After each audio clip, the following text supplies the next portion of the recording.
कुछ मकानात हैं जो दुनिया के दिखाने हैं, बड़े अच्छे अच्छे मकानात हैं ये, और बड़े महंगे महंगे मकानात हैं। तो मैं आपको सबसे पहले वो पैकेज दिखाना चाहता हूँ। अच्छा, आंखें शाखें तो अब काम करती ही नहीं, तो दूर से अगर मुझे कुछ नज़र आ गया पैकेज तो ठीक है, और अगर नहीं नज़र आया पैकेज तो आप घर तो देख लेंगे।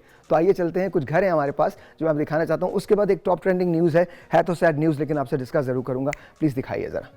हाँ जी, ओए होए होए होए होए, ये रिवियारा के अंदर है, और ये एक कमाल किस्म का महंगा तरीन घर है।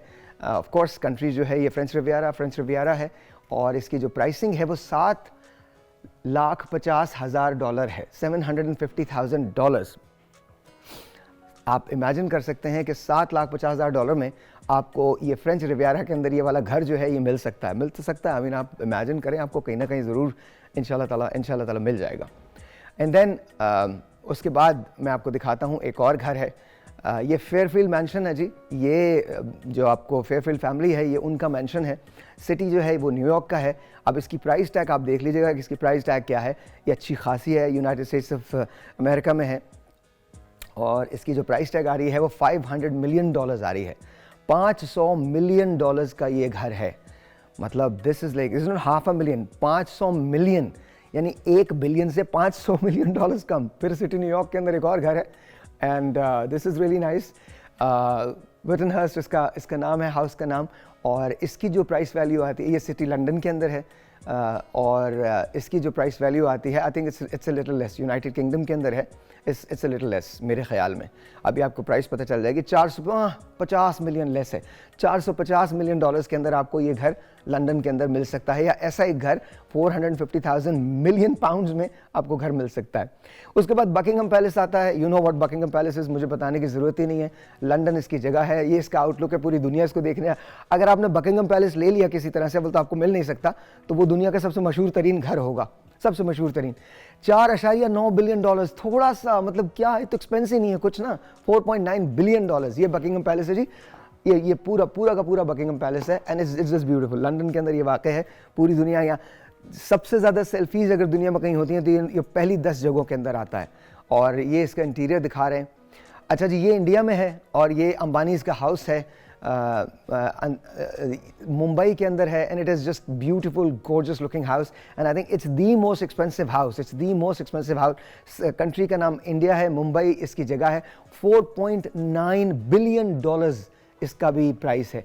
तो इंडिया के अंदर भी इसको आई थिंक अंतालिया कहते हैं, और मुंबई के अंदर इसकी सिचुएशन है।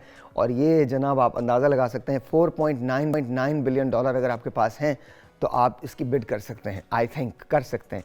और ये इसके अंदर का इंटीरियर का हिस्सा है, and this is just nice, very nice. I don't know, पता नहीं कितने कमरे होंगे, कितने नौकर होंगे, कितने चाकर होंगे, वी डोंट नो, बट ये इसकी आउटलुक है। मुंबई में दूर से नज़र आता है। ये इसका मुंबई का मॉन्यूमेंट है, और ओन बाय अंबानीज़। तो दिस इज़ रियली गुड। और जी, तो ये घर थे जिसके बारे में हमने आपको दिखाया, and I hope and pray कि आपको हमारी ये, किसी दिन तो आप लोग भी ले ही लेंगे ये वाले घर। मैं आपको बता रहा हूँ, किसी ना किसी दिन तो आप ज़रूर लेंगे ये वाले घर। And I am pretty sure कि ये घर जो है ये आपको मिल भी जाएंगे, इसी तरह से मिलेंगे। तो डोंट वरी अबाउट इट। बस मेहनत करें, ईमानदारी के साथ काम करें। Let's see how it's gonna happen. And एक बात मेरी याद रखिएगा, किसी चीज़ को भी ना यहाँ पे मत लगाइए, बिकॉज एक आपको जेन्युइन ट्रूथ बता रहा हूँ, no one is going to be really helping you और loving you from here, no one. मेरी इस बात को बहुत सारे लोग बुरा मानते हैं, मैंने रेडियो पे भी कहा है। अक्सर लोग जो प्यार करते हैं वो सिर्फ अपने आप से प्यार करते हैं। हम दम ज़रूर भरते हैं कि हम दूसरों से भी प्यार करते हैं, नॉट ऑल दैट। करते ज़रूर हैं, बट उतना जितना हम अफोर्ड कर सकते हैं, उससे ज़्यादा कुछ नहीं। वो लोग जो आगे निकल के बाहर दूसरों की मदद करते हैं वो ज़रा से डिफरेंट होते हैं, वरना तो यूजुअली तो हम इसी बात का शिकार रहते हैं कि पता नहीं किसने मदद की है हमारी, कैसे मदद की है, क्यों मदद की है, उसके क्या रिपरकशंस हैं, पीछे उसके क्या मुहक्करात हैं। उस दोनों तरफ से हो सकता है ना, जो मदद जिसकी की जा रही है वो भी, और जिसकी जो मदद कर रहा है वो भी। तो जस्ट धीरज रखो, मोहब्बत को उतना रखो जितनी वो है, उससे ज़्यादा कोई चीज़ नहीं है। आई नो, मैं अक्सर ये कहता हूँ और अक्सर लोग इस बात पे नाराज़ होते हैं, ओवररेटेड है। आई स्टिल बिलीव ओवररेटेड है। तो आराम से, आज सुबह सुबह के वक्त मैं रेडियो वाली बातें नहीं करना चाहता, but I still am doing that. So आइए एक काम करते हैं, एक खबर है जो ट्विटर पे इस वक्त ट्रेंड कर रही है, it shouldn't have happened but it has happened, और सुनामी की वार्निंग्स जो हैं वो भी आ गई हैं। 7.6 रेक्टर स्केल का ज़लज़ला जो है वो जापान में आया है। दिखा दीजिएगा, खबर दिखाइएगा।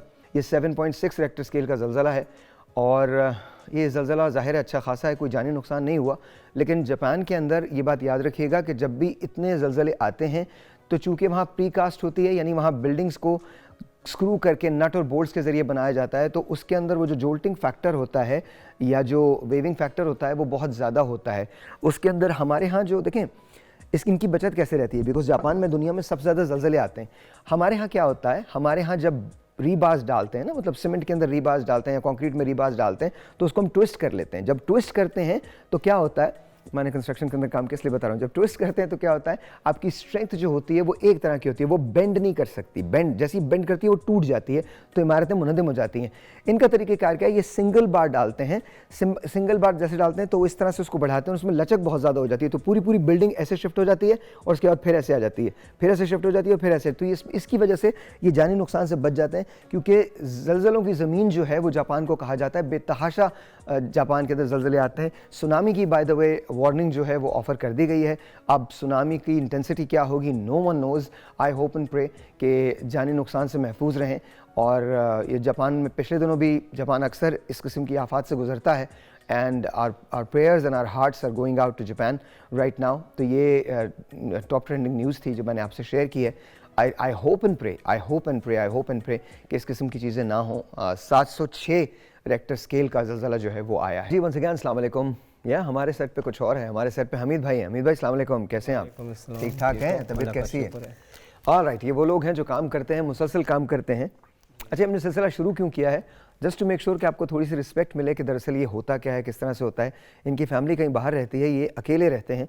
पहले हमने इनका एक पैकेज बनाया है, पहले वो देख लीजिए, फिर इसके बाद बात करते हैं। Watch this.